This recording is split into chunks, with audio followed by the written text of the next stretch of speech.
Victoria, we're trying this all again. We'll see how this goes when we actually read our notes.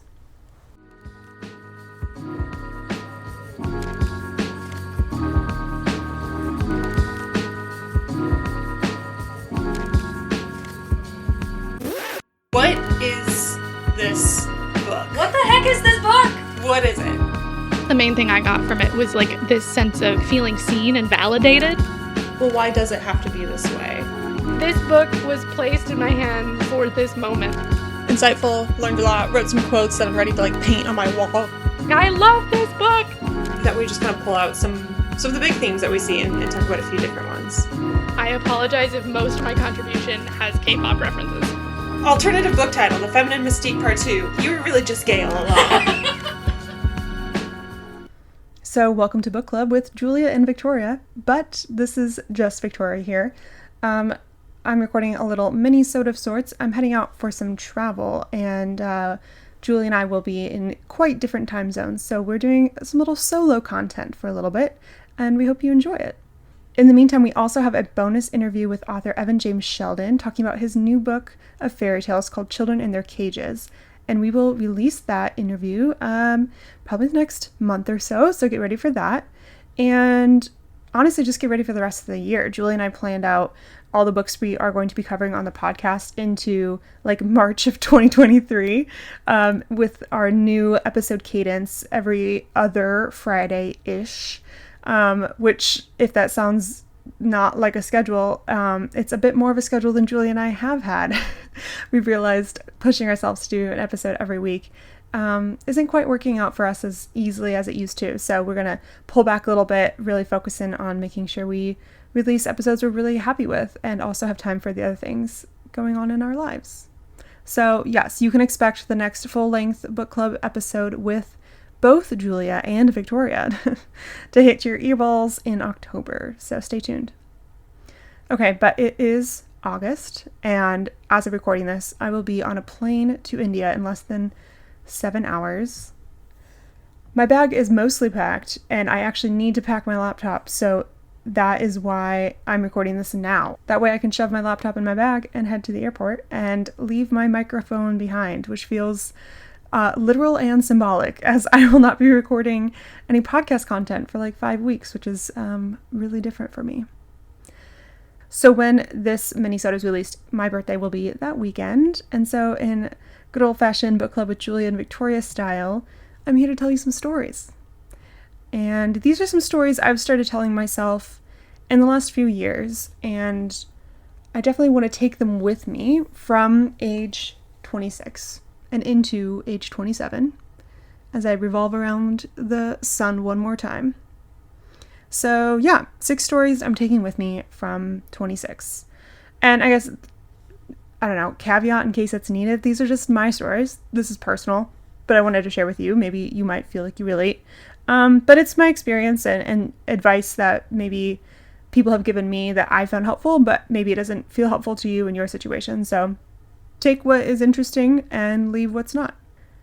So the first story that I'm telling myself and taking with me is that I am in control of more than I realize. And I think I've spent many years of my life feeling responsive, reactive to what is happening, more so than taking control and choosing or recognizing when I do have a choice. I think I know I'm speaking in generalities, but I think there's a lot of times where I felt like I had no choice, but maybe I actually did. And I feel like in the last year especially, talking with my loved ones and my partner, they've really helped me recognize when I'm choosing something and when I'm kind of just telling myself a story of oh, there was no other way. This had to be. But in reality, I'm realizing I'm much more in control. So it might be small things I've learned more to carry snacks with me and eat when I'm hungry and not just at planned meal times, which might sound a little silly. Yes, Victoria, you're allowed to eat anytime you're hungry, but I just wouldn't plan for it. And so I would let myself get frustrated with the circumstances of, oh my gosh, someone's running late for dinner. I'm not going to have anything to eat until 7:30. And I woe is me about it when it's Victoria, you can go eat an apple. You're not going to spoil your dinner. If you're hungry now, eat. And if you're not hungry, just wait and eat when you are. I said a small example. It's a pretty big example, but yeah, another example is like I wanted to see my brother this summer, and I was talking to my partner about like when we could go, and he's like, oh, why don't we go this weekend? And I, like, my brain stopped. I was like, what do you mean we can just like pick up and drive 2 states away in 2 days? And I called my brother and he was available, and it's like, okay, yeah, we're in control more than we realize. Trips don't have to necessarily, for me, be planned way in advance for them to happen, especially like a weekend trip or a day trip. If I want to do something, I can just go do it. Okay, story number 2. In the past, I've told myself a story of like, this is who I am, maybe very identity focused, of like, I like this food, I don't like that food. Wow, am I hungry? I keep talking about food. Or maybe I'm a academic person. I'm really good at school, and maybe I think, oh, I'm not as good at those other things. Or I prefer to read these type of books over that type of books. But I'm realizing like that story sometimes is helpful to find a place of identity, to find something to hold on to and say, this is me. But also I'm realizing I'm evolving and changing, and my tastes continue to evolve and change. And so I guess the story isn't necessarily this is who I am forever, but more like this is who I am for now. And maybe what I desire and what I identify with, or what is most interesting to me, is going to change. And again, this might seem like well, duh, of course, Victoria, like you're only 26 turning 27. And even if I was 66 turning 67, I think that's what I'm trying to say, is that all my interests are not like set in stone, and they're going to change. And it's really fun to embrace that and not feel like I have to stick with something because it used to interest me. But I can just like let things go and say, oh, I'm going to put that aside for now. So for example, I've been embracing like whatever sparks my fancy lately. And I've been reading a lot more science fiction and comic books, which I never have before. And I've never really identified as like a comic book nerd or a sci-fi fan. And I guess I'll dabble in it. I guess I'm excited by the following my desires and my whims of like, oh, this interests me now, I'm going to try that.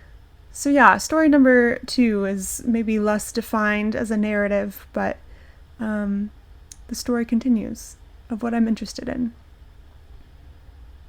Okay, so story number 3 is a little more specific. This is the story of me and my anxiety. And in the last few months, I feel like I'm realizing more and more that my anxiety may very likely be a constant in my life, and that's okay. And it's actually really great to know that. As I talk with a lot of friends and loved ones about disability and mental health and where I see myself in all of that, I'm realizing that it's actually been really grounding to say, yeah, this might be just the thing that I always have as a part of me. Instead of previously, I would think of anxiety as more acute, like, oh, I have anxiety because X, Y, and Z is happening in my life right now, or because, A, B, and C is happening in the world and it impacts me in these ways. And I found myself, I'd get frustrated with myself because if I had a flare-up or an incident where I would have an anxiety spiral or panic about things, I would feel like it was backwards progress, that my growth wasn't complete, I wasn't done healing. And I would get frustrated because I thought we were past this. I thought we were done with this. But as I kind of embrace it as like, anxiety might be here to stay, just like me and my anxiety hanging out. It's more calming. And it's, fancy that. If you just kind of embrace things, you have, for me at least, I have less anxiety about it when I just embrace it.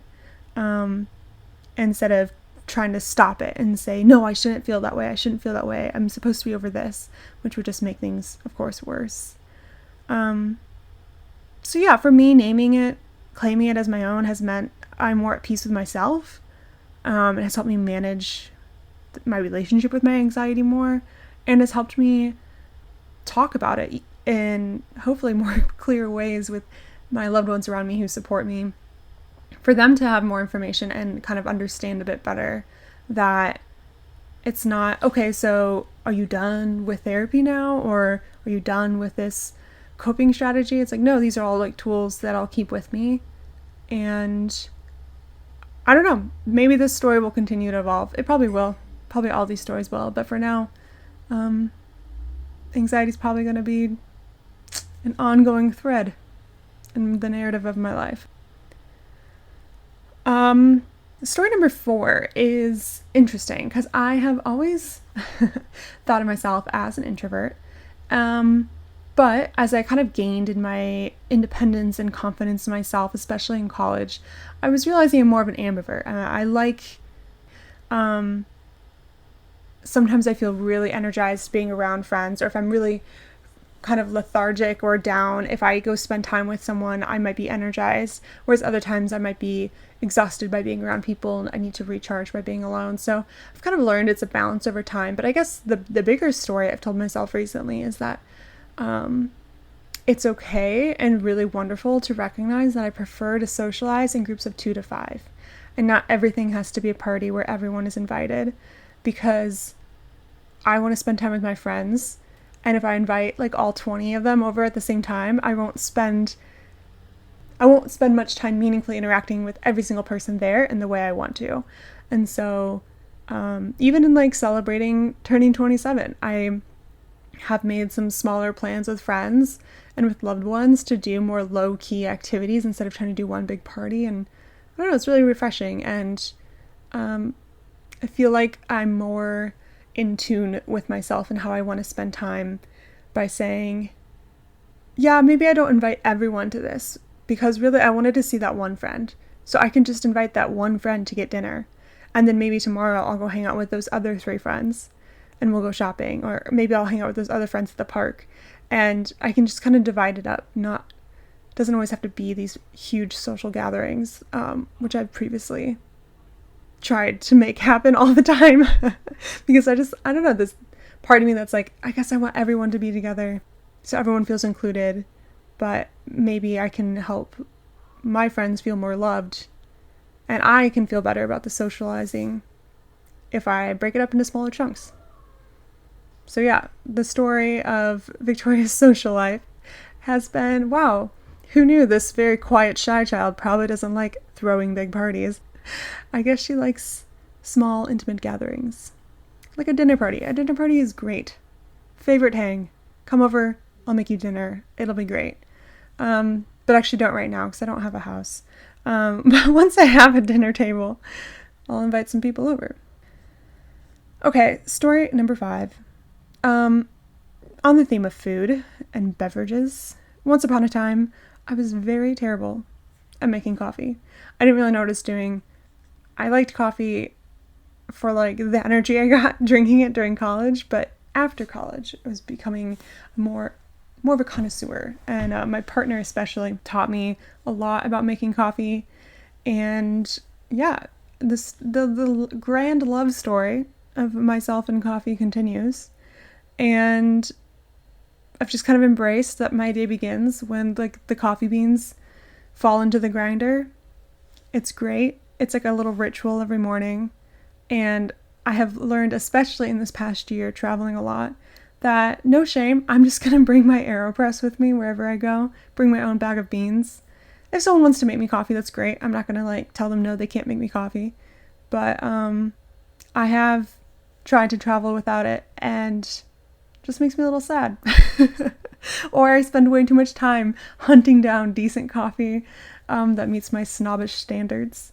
So yes, if you are wondering, I have in fact packed the AeroPress for our trip to India, which people might laugh at. There's wonderful coffee in India, and I'm sure I probably won't use the AeroPress very often, but it's a little comforting to know, like, my morning ritual, I still have access to it. Yeah. Okay, and story number 6. This is a story, this is probably the story of all these stories in one, which is centering my own happiness. And this is a phrase that my therapist had used as I was kind of reflecting on some personal growth I had recognized in myself. And she said, it's really great to see you centering your own happiness. And what this boils down for me is thinking less about what I, quote, should do, and perhaps setting aside the ideas of what other people tell me to do or what they recommend I do. I can examine it, I can consider it, but setting that all aside and really focusing on what I want. As someone who gravitates towards people pleasing, it's very hard for me to identify like what I actually want to do. And so sometimes I have to take a step back, or I can't even absorb the information of what other people want to recommend to me until I sit with myself and decide, what do I really want? And then maybe I can better suss through the recommendations given to me. And it helps me recognize when I am, following my whimsy of my evolving and changing tastes, and recognizing when I have control to follow what I want to do instead of what I think I, quote, should do. Centering my own happiness looks like starting my day with coffee and celebrating life accomplishments with 2 to 5 friends at a time. And it looks like centering my own well-being, taking care of myself mentally and physically so that I can then pour into the people I love, pour into my community and the world around me.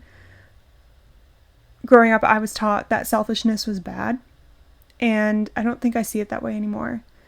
For me, I need to be selfish sometimes because I will run myself ragged.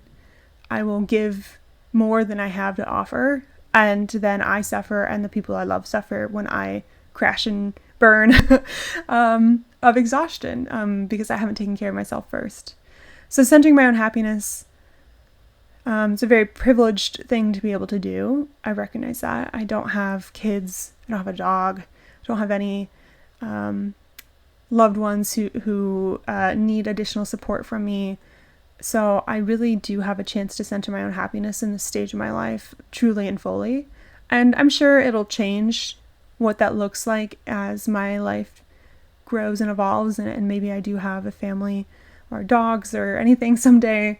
But I hope I still carry that with me, that I need to kind of fill up my own personal cup first before I can pour into others, or there'll be really nothing to give. So thanks for joining me on my little reflection today. And I would love to hear from you all. What are the stories that you tell yourself that you are carrying with you into this next season? Whether this next season is the season of fall in the Northern Hemisphere or spring in the Southern Hemisphere. Maybe you're transitioning into the school year, the academic year. Or maybe you're also a Virgo. Happy birthday, Virgos. And let me know. Our email is jvbookclub@gmail.com. You can also find us over on Instagram, bookclubwithjv, and slide into our DMs with your thoughts and your stories. We love to hear it. Thanks, everyone. Happy reading.